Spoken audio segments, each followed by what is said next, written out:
When you're smiling, when you're smiling, the whole world smiles with you.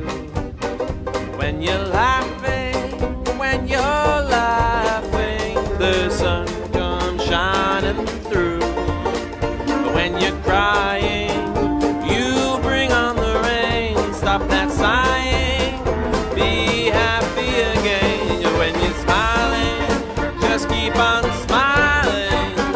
The whole world smiles with you.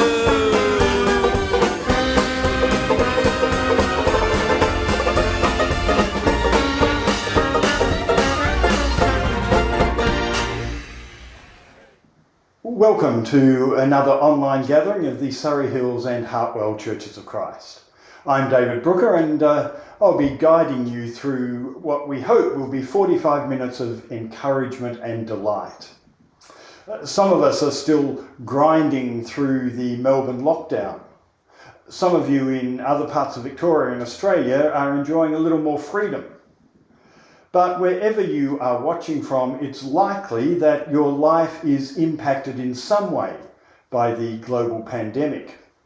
We've been journeying with it now for over 7 months, and it continues to pose a serious threat to our way of life and indeed to life itself. It might seem odd in that context to frame a gathering around the theme of gratitude. But without playing down in any way the seriousness of the situation, we reckon that there are still many things to be grateful for in life, and further, we reckon that the capacity to express gratitude is a constructive, healthy, and healing response to the COVID-induced anxiety and frustration that we may feel from time to time. Let me be clear, we're not talking about a superficial or artificial lightheartedness here, a sort of fake joy, if you like. We're talking about a deep-seated spirit of gratitude that resides in and issues from the core of our being as a response to all of life, the good and the bad, the smooth and the rough, the easy and the difficult. It is possible to cultivate that spirit of gratitude in a way that informs our response to life in general, our response to our own personal challenges, and to our interactions with other people. And the thesis is that living out of a place of deep gratitude makes us more robust and resilient, makes our experience of life lighter and brighter, and the world we help create less fearful and more compassionate. Sort of like lighting a candle to dispel the darkness, which is exactly what I'm about to do.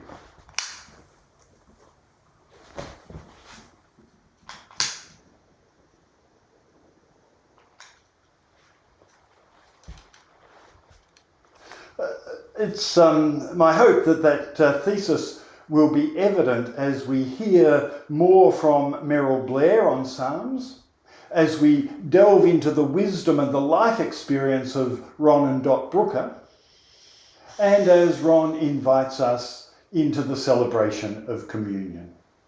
Welcome to our online gathering.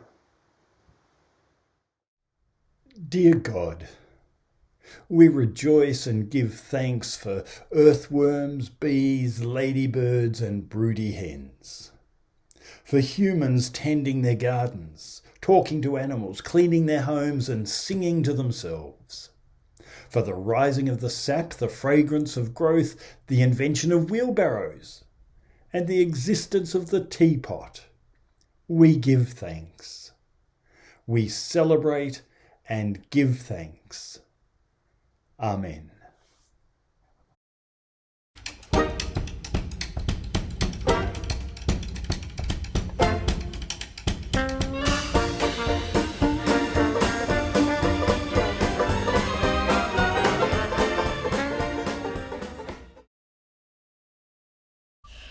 Hey people, so having spent a couple of weeks deep in the throes of lament, it's probably time to start poking our noses up above the ramparts again and seeing if there's a little bit of sunshine out there. If you're ready. If you're not ready, you stay in lament as long as you need to. There is no need to come out until you're ready, but the songs of reorientation or new orientation are there to remind us that even the lament that we're in is part of a long journey, and that those journeys do move out eventually into a new way of seeing the world. So it's really good to have a look at some of these. I want to take as my starting point today, and we'll probably spend a couple of weeks today looking at some psalms that are called by scholars the enthronement psalms. These are a bunch of psalms that proclaim that God reigns. It might be read God is king or God reigns. The Hebrew could be one way or another, and there's something quite nice about the play between reading it as a noun or a verb, both at the same time maybe. These tend to be seen as Psalm 47, 93 and 96 to 99. 47 kind of sits out there by itself, but the other bunch in the 90s are interesting because they come at the beginning of Book 4 of the 5 books of the Psalms. Book 3 ends with Psalm 89, which is this picture of desolation after acclaiming the promises that God made for David, in other words, for the monarchy of Israel, for the structure, the political structure, the religious structure of Israel. Halfway through there is this sense of, but where is it? Where are your promises now? Everything's gone to custard. How can we possibly live in a world where all of the structures that we thought we knew and understood and trusted have been completely upturned? And that's how it ends. That is the end of Book 3. Then in Book 4, it starts off with this lovely psalm, Psalm 90, that talks about God being our dwelling place for generations. So there is a sense already of a new orientation that says, okay, we've lived through this, we might even still be living through it, but when we look back, we see that there is a wider story. And so these enthronement psalms, which proclaim that God's reign is beyond those of the human models that have let us down so badly. And there they are, right after Psalm 89. It's well worth reading Psalm 89 and then going on and reading the next few psalms. There's some lovely stuff written about these psalms by, and I'm going to say it, Walter Brueggemann, my favourite author on the Psalms, where he talks about, when we get to these psalms, making the point that Israel understands its world being patterned on the character of God. And it's really important that they've come to see that human models for rule are inherently going to end up being flawed. And coming back to say, so what lies underneath that? What is steadfast? What is dependable when everything else just seems to have disappeared in chaos? And the new song that they sing, think about Psalm 96, for example, which starts off with those gorgeous words, sing a new song to the Lord, and say to the nations that the Lord is king, or the Lord reigns, as I said. It goes on to talk about how the world is firmly established, and so there's a sense of creation itself being something that we can look at and live within. And it's been interesting how much this has been happening as we look around us at the beauty of our world, as people are sharing pictures from all over the world. And that sense of, we are living in this together, and therefore we need to look after it. And parallel with that God's rule is dependable. He will judge the peoples with equity and the nations with righteousness. the peoples, always, if it's got an S on the end, it's always talking about all peoples. It's not about one single group of people, the favoured ones, the Israelites. It's always about all peoples. And again, you know, how we need to be hearing that at the moment with the outcries around the world for the voices of those who have so often been voiceless.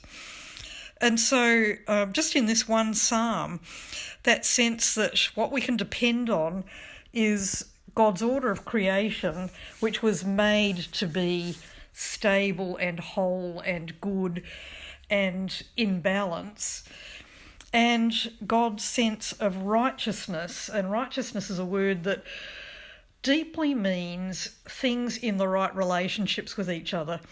It's always a relational word. It's always about the beauty of relationships between people and God, where people living as their best selves make the decisions that will be good for their neighbours as well as for themselves. And it ends up with the word truth, God's truth. That sense that things are not just subjective, but there is something that holds, that we feel deeply as right and true.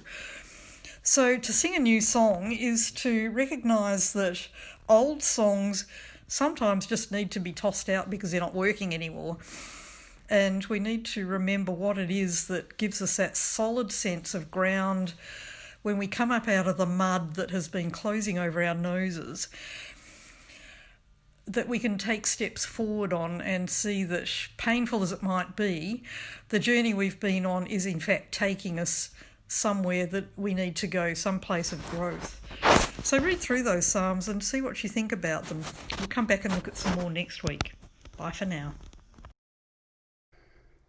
Oh, sing to the Lord a new song, for he has done marvellous things. His right hand and his holy arm have gained him victory. The Lord has made known his victory. He has revealed his vindication in the sight of the nations. He has remembered his steadfast love and faithfulness to the house of Israel. All the ends of the earth have seen the victory of our God. Make a joyful noise to the Lord, all the earth. Break forth into joyous song and sing praises. Sing praises to the Lord with the lyre and the sound of melody, with trumpets and the sound of the horn. Make a joyful noise before the King, the Lord. Let the sea roar and all that fills it, the world and those who live in it. Let the floods clap their hands. Let the hills sing together for joy at the presence of the Lord. For he is coming to judge the earth, and he will judge the world with righteousness, and the peoples with equity.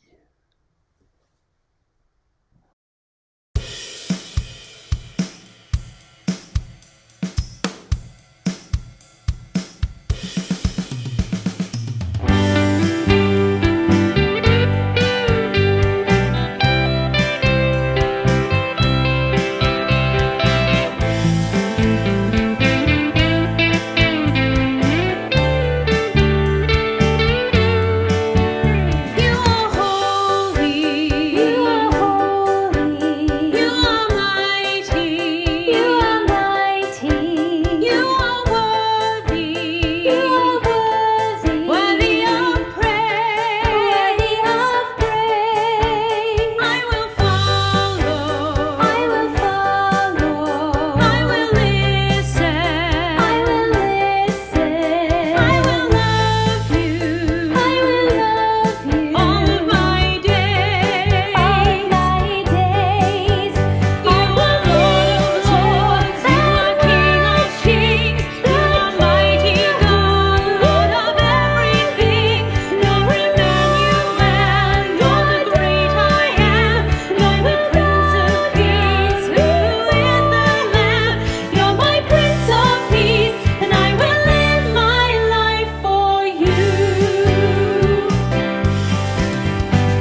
Well, as I mentioned, I'm really delighted today to be able to talk to Ron and Dot, Dad and Mum, it's sort of one of those in-house sort of things. Really good to be able to have a chat and to pick up the theme of gratitude with you. And to get a perspective from people who've had, to say it nicely, a lot of life experience, and to sort of see how the theme of gratitude is woven through your lives. So thank you for being willing to chat with us this morning. Really good to have you here. Welcome.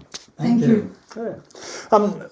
Maybe a good place to start is to just sort of reflect a bit and say, what are some of the things that have for which you've been grateful in your life? Boy, I guess I'm grateful for life, first up. Yep. Then I'm grateful for family. Over the many, many years, not only our present family, but families past, have been a big influence on me, and I've been very grateful for that influence coming through my life. I'm grateful for all the blessings we've received, and that's many, many. We could talk on for a long time, but I won't. I'll just say we're grateful. Yeah. I'm grateful. And Dot, what about? I knew he'd start off by saying family, because family is very important to us. It's a bit hard saying this to you, but it's all the family, because we hear so many others that have families that don't support each other, and we are so blessed with the family we have. But I think another thing we are really grateful for is the fact that we've got each other at this age when so many don't, and we still have our minds. We have friends who are in the early stages of dementia or Alzheimer's, and it makes us realise that we can still think for ourselves. We forget things like everybody else, but... Speak for yourself. You forget a lot. But we can still think for ourselves and do for ourselves, and for that we're very thankful. Yep. Hey, let me just sort of spring something on you. If you had to identify a highlight, not necessarily the most, whatever, just a highlight from your life, what would you go to? What would you say? You go first. No, you go first. Goodness me. There's so many highlights. How can you pick out one highlight? Well, you would pick the birth of your first son, wouldn't you? Yes, well, that's right. I was going to say that, and then I thought, now, hold on. But any birth, I think, is incredible. I mean, the birth of our first great-grandchild was something special too. Every birth is special. And I guess the marriage is special too. Each marriage, we've had two marriages. We've had two special remembrances in that respect. What about you, Dave? Have you got a highlight that stands out? Something that... It's a bit hard because you're trying to think of the whole of life. Yeah, it is hard. I guess... Not only is it the highlights of family life, which has been so important to us, but they're the highlights of career. Like I was a teacher for a long time and ended up teaching kids with learning difficulties, and that was a special time. Yeah. I've done a lot with arts and crafts, which has been special highlights in my life. And seeing the families develop into units of their own with their own children. Look, seeing you as a grandfather is incredible to us. Frightening, really, isn't it? And I look at some of those grandchildren we've got now, and I think they were the age I was when Phil died, and I was... widowed and on my own. And so the big highlight is when we met and fell in love. So let me explore that a little bit, because I think you can sort of talk about things you're grateful for in life, but you've experienced things in your lives that you would not be grateful for, the loss of partners, the loss of a son, Yes. and all sorts of other things that you'd be able to think of where you say, how do you can't be grateful for those things, but how do you deal with that? How do you process that in a way that allows you to sort of move on in life? We've talked about this a little bit, obviously, over the years, and we wonder how people who haven't got a faith possibly get through some of these things. And I think when we look back to when Paul, our third son, died, the church and the friends and the faith we had was incredible and pulled us through. Certainly we weren't grateful for it.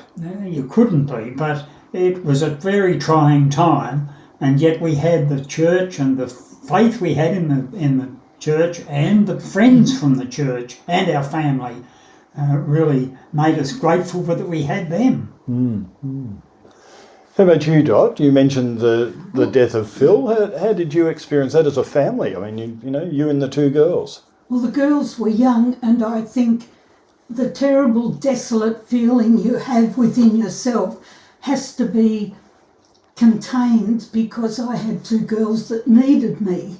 And this is going to be hard for Trine to listen to probably, but they're the things that pull you through. And also I think both Ron and I think we are very forward-looking, independent people and positive people who look for other things in life which carry you through.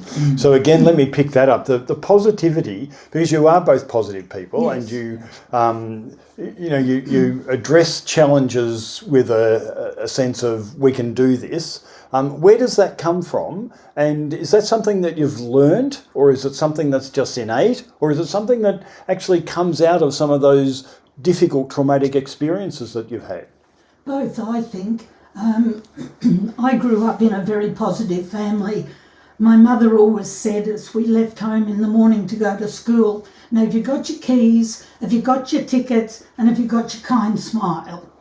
That were her words. And this sort of attitude to life carries you through, because I've always looked at life with, well, you don't, the glass half full attitude, not the glass half empty. And Ron has too. You're always thinking of the positive things That's in right, life. yeah. That's the way we've got to think, because Yes. So it comes from your past, your upbringing, Yep. but it also, I think, comes with when you have to deal with these sorts of things in life. You learn from other people, you learn to cope within yourself. But then some of the things you have to experience are shocking when you think about it. I can remember the day after Phil died, I was supposed to go to a school mother's function, I think it was, and I had to ring up and say I couldn't come.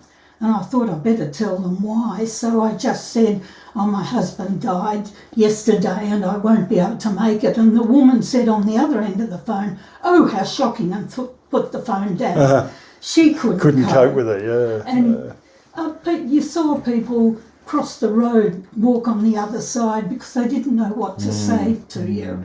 And those little things, although they sound little now, were very big at the time. Yeah. And so it teaches you, I think, in our lives to have more empathy, to be able to understand other people and where they're at. And so life goes on. Yeah. Do you think it's possible, sort of getting to the stage of life that you're in, to look back on life and things that were traumatic for you at the time, you sort of perceive a bit differently, and there's not exactly gratitude, but there's a sense of acceptance about that's part of the life journey? Are you able to do that? Yes, I think so. I always think that the journey of life is going to have its ups and downs, and you look back and you think that was one of the downs.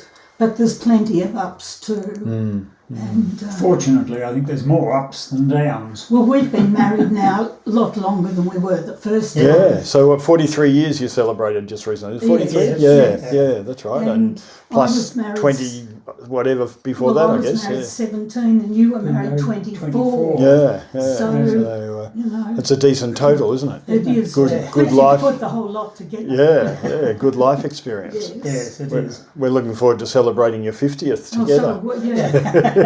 Oh, gosh. You have to push the wheelchair. You'll be 97. Something, yeah. 97, yeah, 92 that's or right. something, Yeah. Oh, amazing. Oh, Well, given that breadth of life experience you've had, and we're focusing on the theme of gratitude and how we can be grateful for things that we experience in life. Do you have any sort of parting wisdom that you'd like to share with us? I mean, parting for the video, not parting for life. That you'd like to share with us around all of that? I can say that many years ago my father used to have a saying, and he said, the tomorrow you worry about today is now here, and everything's all right, so why worry? Yeah. And Yep. that's something to carry through, you know. You've got to be positive. You've got to think that things will come right. So you can have some downs, and you can have down days, and boy, everybody has. Yep. But tomorrow comes, and it comes again, and things are happy and bright, and you look positively towards it. And it's right. Yep. Thank you. And my parting words are, be kind to one another. Yes. Those two things go hand in hand, don't they? The ability to have a positive disposition toward life enables you to be kind to everybody in a way, and vice versa. The ability, being kind to everyone. Would that be true? Yeah. It's very true, I think. Yeah. Hey, thank you very much for sharing all of that with us. I'd love to talk with you more, so I'm going to come back sometime and we'll have conversation number 2. But thank you very much for sharing with us today. That's great. Lovely. I well remember learning in my childhood how important it was to say thank you. I suspect everyone has had a similar memory. I remember the old ladies at church always seemed to have lollies in their handbags, and they dole them out to the kids after church was finished each Sunday. Life was so much less complicated then, it seems. And every time as I took hold of the lolly that was being offered to me by the little old ladies, even before I had the chance to put it in my mouth, my mother would jump in with, "What do you say?"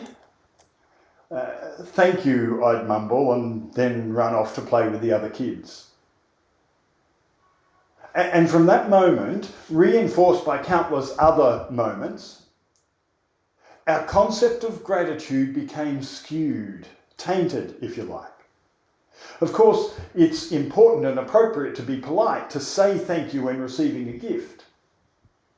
But that's not the sort of gratitude that Steindl-Rast was talking about when he says, we think people are grateful because they are happy, but look closely and you'll discover that people are happy because they are grateful. What's in play with the thank you very much sort of gratitude is a transactional gratitude. I'm grateful because I get something. There's a transaction taking place. In its worst expression, this transactional gratitude becomes sort of an IOU relationship. You do something for me, and I reciprocate, I say thank you if you like, by doing something for you in turn. It's like I'm in your debt, and I won't really be free until I can pay you back with a favour of some sort.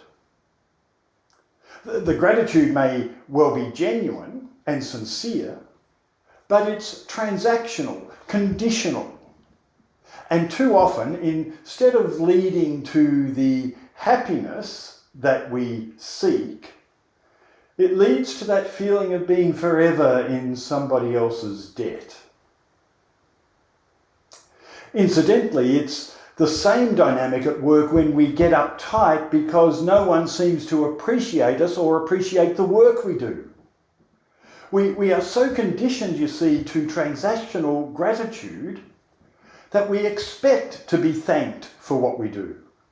And when the thank you doesn't come, we feel like we've been shortchanged, like we haven't been treated fairly, like those people owe me their gratitude. But owed gratitude or demanded gratitude is no real gratitude at all. And it really doesn't make anyone happy. At least not happy in the deepest sense of that word. The gratitude that Steindl-Rast is pointing us to, the gratitude that promotes happiness and contentment, the gratitude that can actually help us through tough times, is a gratitude that wells up from deep within, that is not dependent upon external circumstances or events. It is gratitude as gift and is given and felt freely, without expectation of response or without need for recompense. In the well-nourished soul, it erupts without reservation as a response to the beauty and the wonder and the generosity of life. Because it's not dependent upon the receipt of some personal benefit, this deep gratitude is often best expressed and experienced in community. You know well, I think, the sort of gratitude I'm talking about. It's the spontaneous eruption of delight when your team wins the grand final. And in recent memory, perhaps the best expression or illustration of it was the crowd of Richmond supporters who gathered in Swan Street after the 2017 grand final. It's the mass movement of the audience who stand as one to applaud a magnificent performance by the orchestra. It's the feeling you get as a member of the choir when the harmonies gel and the audience is left spellbound by the sound of the massed voices. It's the stirring you might feel when communing with the grandeur of nature. It's the exuberance we might feel at the birth of a baby. It's the squeal of delight from a child on the swing. It's the well of deep contentment you feel in the embrace of a loved one. These experiences and expressions of gratitude are not transactional. They don't seek anything in return. They are the pure and simple source of deep happiness. This is the sort of gratitude that can erupt even in the midst of trying circumstances. The sort of gratitude that can sustain us in the face of seemingly insurmountable odds. So how might we cultivate this deep gratitude? How might we nurture it within our soul? How can we so integrate it into our being that we can live out of it as our default operating system? Well, here are a few quick suggestions. The practice of mindfulness is a great place to start. Attending to the present moment, cultivating real awareness of place, of people, of sunsets and clouds. Savour the colours, savour the sounds, the smells, the smiles, the voices, and be thankful for the myriad gifts that life sends your way, in both the spectacular and the ordinary, the special and the mundane. And if you want to explore the practice of mindfulness, check out the Connect group. And check out the other resources that are available through our website. Secondly, you can develop specific prompts or cues to remind you of your intention to cultivate gratefulness. Simple things like, every time you open your computer, let it remind you to be thankful for the world that it connects you with. Or every time you pick up your fork at mealtime, let it be a prompt to be grateful for the provision of food and for the diversity of nature. Every time you open a door, be in the habit of thanking God for the next experience the doorway is opening to you. There's so many simple things that can become prompts to remind you of your desire to be grateful. A third one, be sure to create spaces for beauty and wonder in your life. Visit an art gallery, take a walk in the bush, feel the sand beneath your toes at the beach, listen to your favourite music. Make room for the things that evoke the feeling of gratitude and savour them. Finally, breathe. Whether in moments of meditation or moments of activity, be aware of your breath giving you life and giving you the energy to enjoy life. A little later, I'll be inviting you into a guided meditation that you could do any time to breathe gratitude into your soul. Cultivating an experience of gratitude really does make a difference to how you experience life and to how others experience you. Thank you for listening.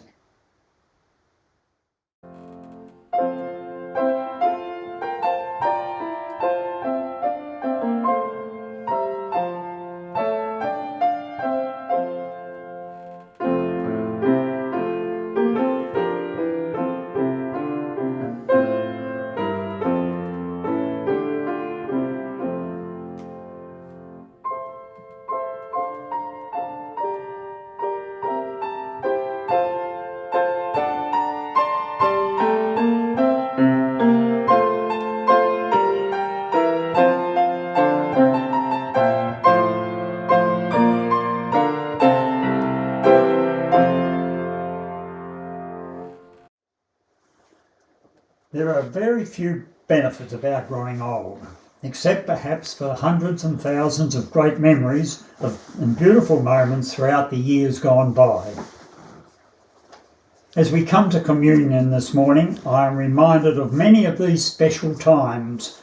Every Easter for more than 30 years, except for this year, 2020, we have camped with friends and family in 5 different locations.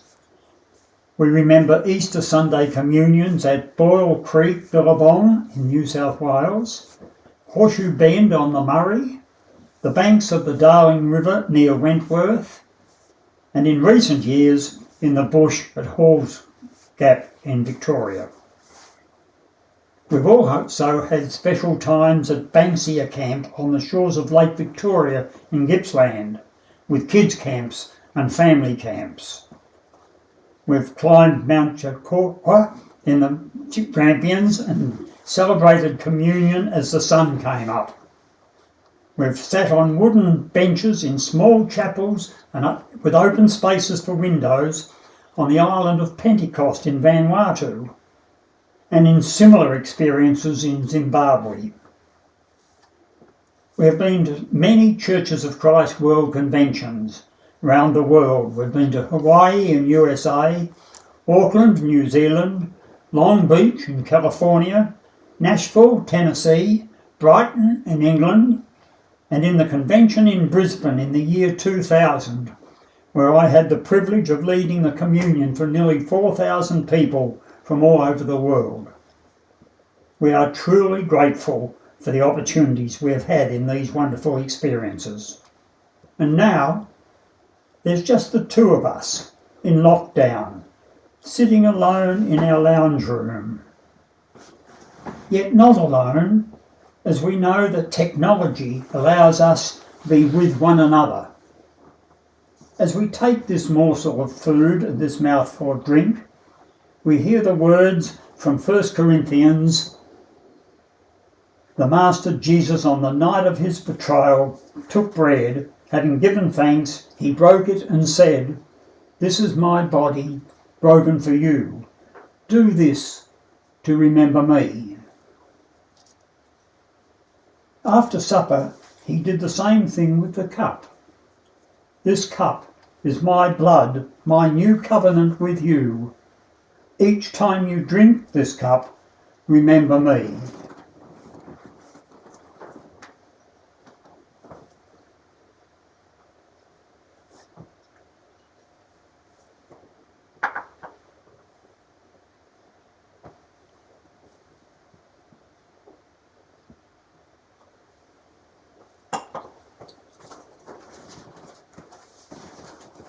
And now, would you join with me in prayer? Reading a prayer from the Common Prayer collection by Lunig. Dear God, we celebrate spring's returning and rejuvenation of the natural world. Let us be moved by this vast and gentle insistence that goodness shall return, that warmth and life shall succeed, and help us to understand our place within this miracle. Let us see that as a bird now builds its nest bravely with bits and pieces, so we must build human faith. It is our simple duty. It is the highest art. It is our natural and vital role within the miracle of spring, the creation of faith. Amen.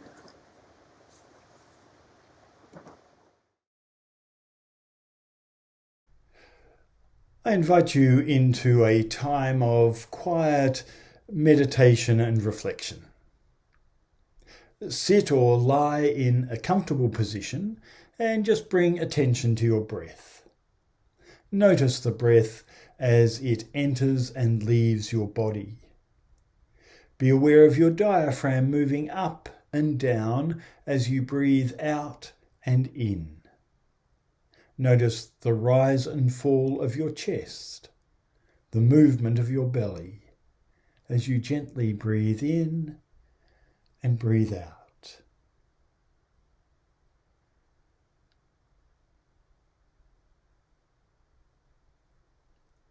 Now send your breath into any places where there is tension or tiredness and let that tension go with each exhalation. Feel it leaving your body with each out-breath. Notice any thoughts that come, but let them go by also, breathing them away as you return to focus on your breath. Continuing to breathe in and breathe out, and breathe away the tiredness and tension.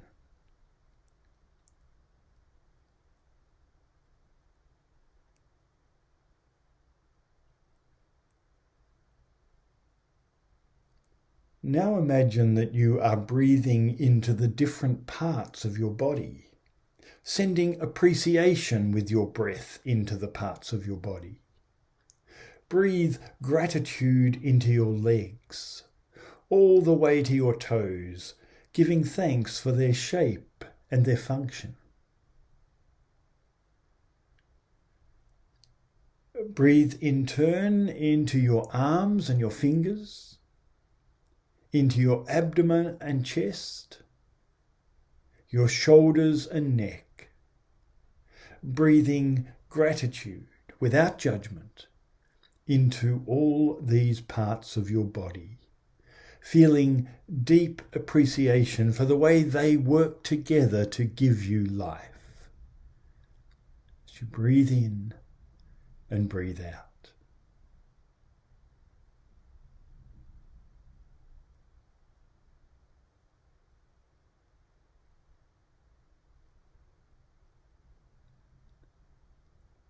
Now move your attention to your surroundings.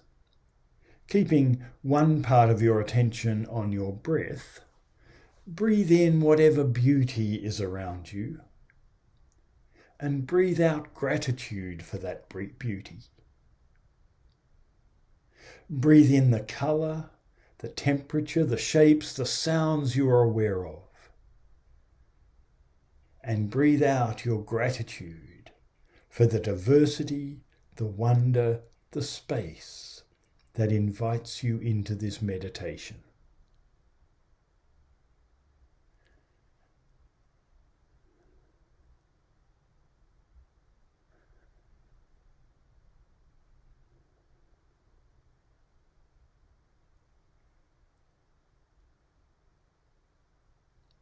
Continue to notice your breath as you now move your attention to the people in your life, past and present.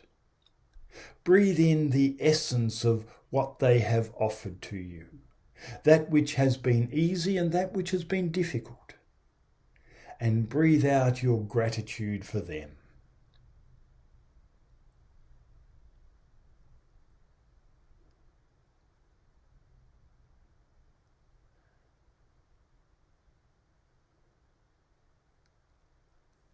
When you are ready, bring your attention back to the breath as it moves in and out of your body. Wiggle your fingers, wiggle your toes. Offer a final breath prayer of gratitude for life itself, and then gently return to your present place.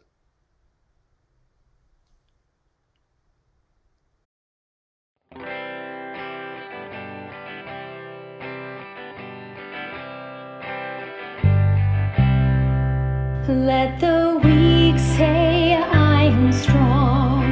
Let the poor say I am rich. Let the blind say I can see. It's what the Lord has done in me. Let the weak say I am strong. Let the poor say I am rich. Let the blind say I can see. It's what the Lord has done in me. Hosanna, Hosanna to the Lamb that was slain. Hosanna, Hosanna, Jesus died and rose again. Hosanna, Hosanna to the Lamb that was slain. Hosanna, Hosanna, Jesus died and rose again. Into the river I will wade, there my sins are washed away. From the heavens mercy streams of the Savior's love for me. I will rise from waters deep into the saving arms of God. I will sing salvation songs. Jesus Christ has set me free. Hosanna, Hosanna to the Lamb that was slain. Hosanna, Hosanna, Jesus died and rose again. Hosanna, Hosanna to the Lamb that was slain. Hosanna, Hosanna, Jesus died and rose again.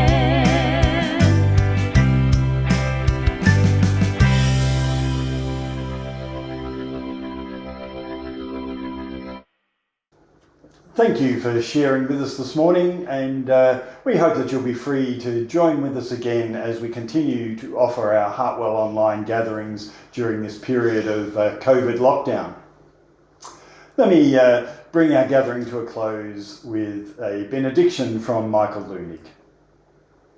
Dear God, we give thanks for places of simplicity and peace.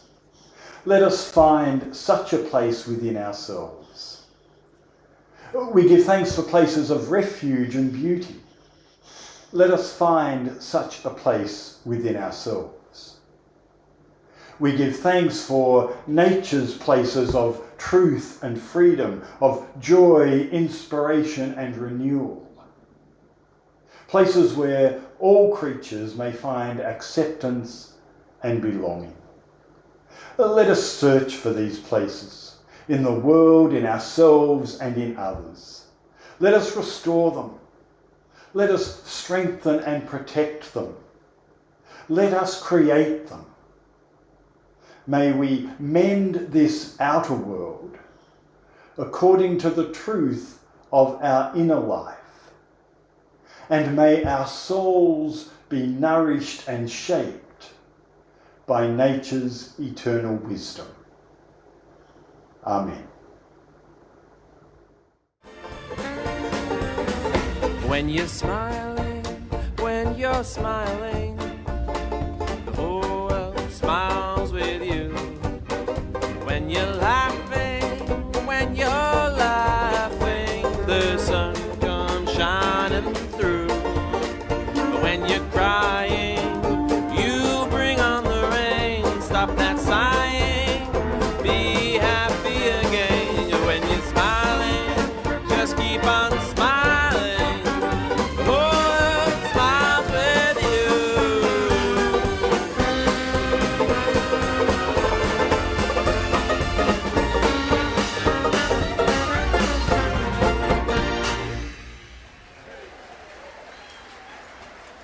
Thank you.